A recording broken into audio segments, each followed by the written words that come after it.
the difference between a ruck and maul, and what are the laws around it? Yeah, it's a really good question because, I mean, it's quite simple really. With a ruck, the ball is on the ground and a player from either side are in physical contact over it.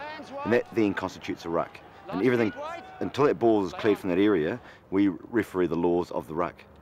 But if a player is on his feet and has the ball up off the ground, and then one player from either side's in physical contact around him, then you have a maul. So the key thing you've got to think of is the ruck, the ball's on the ground. With a maul, the ball is off the ground. And when I say off the ground, it's being held by a player who's on his feet. So if, for example, I'm lying on the ground with the ball on my stomach and I'm holding onto it, and two players then make contact, then it is still a ruck because I'm a continuation of the ground basically. But if I'm up on my feet with the ball held, and players one from either side make contact around me, then we've got a maul. As soon as a maul is formed, players entering it can only come from behind the back foot of the hindmost teammate, and they must be bound. Unlike the white number 4, who is not bound and kicks the ball from an offside position. Offside, fringing, not bound, never bound. Correct. Stay bound, stay bound. A maul continues to be a maul as long as the players remain bound and on their feet and moving forward with the ball. Keep it up, keep it up. And the opposition aren't allowed to bring the maul down. Collapsing the maul. That wasn't sacking, it was a maul already. And the whole idea of a maul is to give teams a chance to regroup and form what they're going to do at the next breakdown. So with a maul, for example, we're making sure that people don't enter from the side of it. We're making sure that the opposition aren't collapsing it.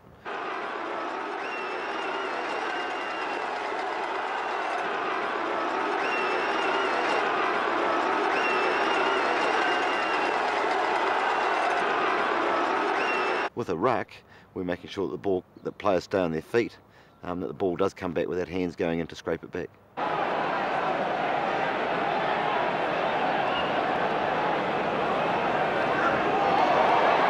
Mauls and rucks, even for the players themselves, are a good time to listen to the ref.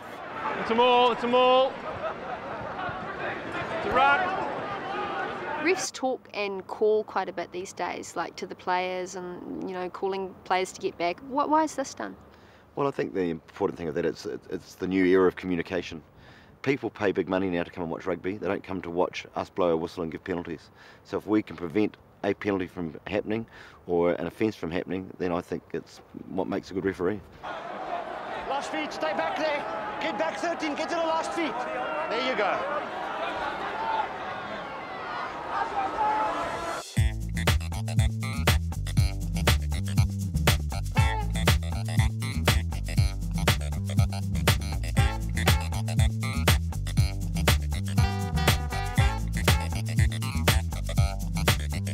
The consequences of infringing in a ruck and maul can be significant.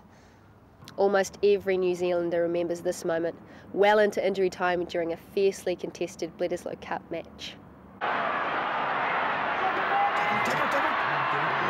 tackle, now stay calm, back 10, that's it, come on forwards, get there. Oh, what? Oh, rubbish! Oh, what was he thinking? Yes. Oh.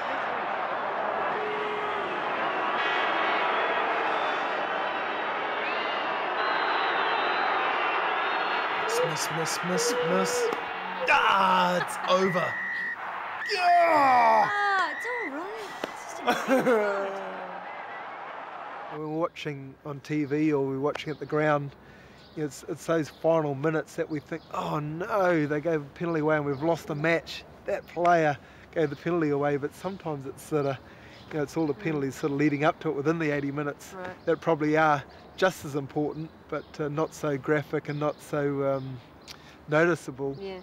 But nerves play a big part for all of us, believe me. How do you feel when you watch a game and you assess your own performance? Well, I mean, you just got to be honest. And if you've had it's no different than anyone else at their job. If they go home and say, God, I had a bad day at the office today. If you make a mistake, you make a mistake. And that's the great thing about rugby. It's still a game. I know there's a lot of money at stake and there's a lot of careers at stake. But I think the day we stop treating it as a game is the day that it's going to be a sad day. You go out there and do your best. And I mean, I think we do very well actually as referees. We make thousands of decisions and non-decisions every game. And a lot of people get hung up on one or two that we make. basically got to get a life, because it's, I mean, Just a it's game. just a game, and we don't drop the ball, we don't miss kicks at goal, we don't miss tackles, we don't collapse scrums, we don't get offside, but we make mistakes, and that's part of being a referee. Okay, at kick-off, the kick doesn't cross the 10-metre line. So what happens then? Are the kickers retaken? There's a scrum on the halfway line. If the opposing team haven't played the ball, they can choose to have the kick retaken or have a scrum at halfway with their put in. I was right. So was I. Teamwork? Congratulations. Hold it up, no locks, hold it. What's a scrum exactly? Oh no, mate, you answer. No, really, mate. It's all yours. Right, it's a great mystery, actually. It's when the forwards knit together. I wonder what they did in there. The scrum starts with number 2, the hooker, and on either side the 2 props. They make up the front row. Behind them are the 2 locks. All these players make up what is called the tight 5. The loose forwards come next, flankers on either side, and finally the number 8, the last man down. They all bind together to form the scrum. Now, Paddy, what are some of the issues you're looking for in scrums? Well, I think the major issue is one which all mums and dads will be pleased to hear, is safety. So it all starts right back in the changing room. I mean, we are obliged in law prior to a match to speak to both front rows, and what happens is the referee controls the engagement at scrum time. So when we get on the field, there's a checklist we go through. We make the mark, we invite both front rows to come up, we get them into their crouch and we hold them in the crouch position. And when we're satisfied that both front rows are square and on the mark and are ready to go, we'll call, with a loud call, engage. Engage! The other issues with the scrum, of course, is to keep the back row binding until the ball's out. We give more space to the backs to use the ball. So they're the major issues. The other issue, of course, is that the ball's got to be put in straight to the scrum.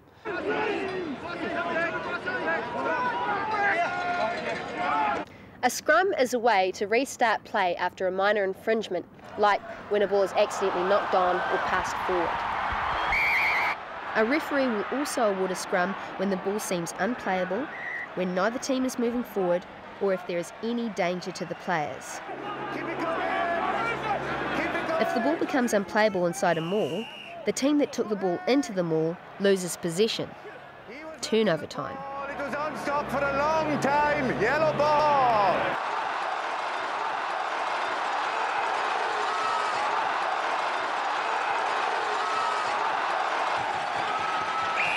Held up.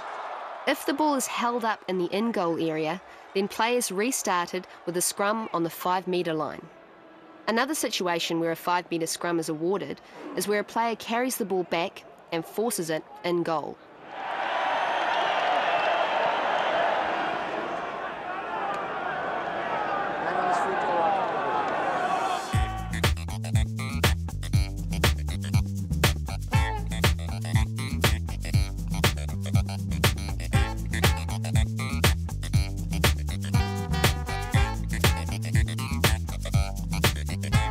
Here now I have former All Black and rugby guru Bull Allen to talk about scrums.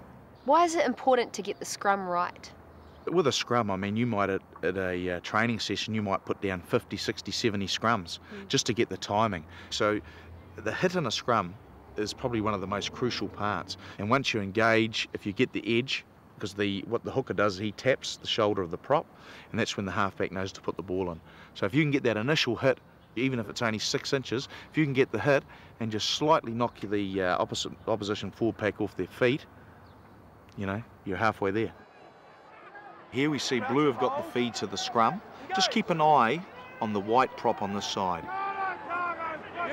He tries to screw the scrum here, which he's doing now, and once the scrum's screwed over 90 degrees, he's one to put in for his team. Blue originally put it in, now white have the put in, because it's gone over 90 degrees. There's a lot of tricks that go on in the front row, you know. And are all of them legal or something? No, of course not. I mean, you get away with what you can. If a referee's not pinging you for doing something, you keep trying to do it, for sure. I mean, it's all about trying to get the edge for your side. The white team's putting a lot of pressure on the opposition, which enables number 8 at the back. Here we see him pick up, creates all sorts of space. So he's able to run 7-8 metres. And that's from a very good effective scrum from the white team. Crouch and hit. South Africa have the feed here to the scrum, so they should secure this ball. But there's a fantastic scrum from the All Blacks who absolutely push South Africa off the ball, which enables the number 8 to pick up and gives Tane Randall the opportunity for the try. Sometimes when you're watching games, you see a scrum come up. Right. And what that is, it's highly illegal because they're supposed to keep their heads and hips all in line, so you've got a nice straight back, because the key thing is that you don't want injuries. In this scrum, the white team actually stand up, which is illegal, so penalised because of that. White one, angle and straight up. What's collapsing? Collapsing? That's basically when the two front rows are here and they sink to the ground. And collapsing generally occurs if one front row is under pressure. So a classic example would be a team 5 metres on attack, attacking the line, and the opposition are getting pushed back, and the front row try to take it down so it resets. So it gives them a chance to regroup, as opposed to giving away, a pushover try. In this scrum, you see an example of a collapse scrum. There you see the two elbows going on the ground. Look from another angle here. It's very hard to determine who takes us down. If we are unsure as to who collapsed the scrum, one of the things which I think we've all been guilty of in the past, referees would almost guess and just go bang because they thought the crowd had enough of resetting scrums. We are now, we've promised coaches and promised players we will not guess. So if we're in any doubt whatsoever, we'll reset the scrum. But I mean, it is reasonably obvious when a tight head is boring in. It's pretty obvious which hooker stands up first when the front rows don't want to stay down. There's all sorts of fun and games, and the front row players themselves, when you ask them or have a discussion with them about what happened, they won't even tell you because it's their own little club.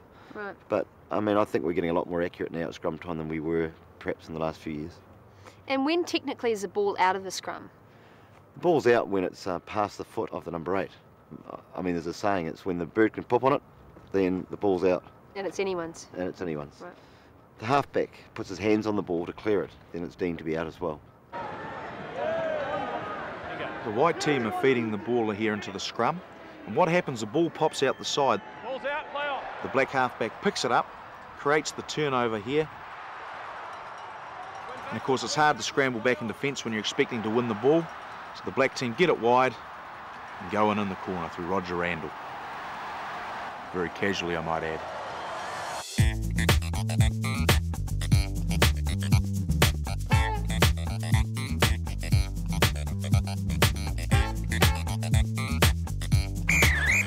That's the half-time whistle. So while the players have a break and change ends, there's time for a quiz.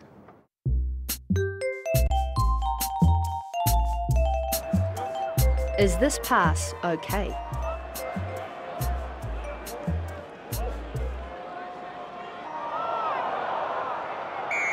Forward pass, guys. Use it. Why has the referee blown his whistle?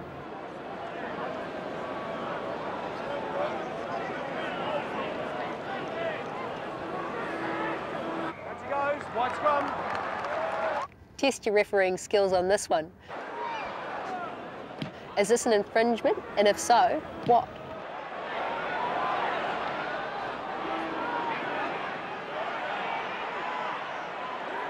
Kick must be below the knee, anywhere on or above, and it's a knock-on.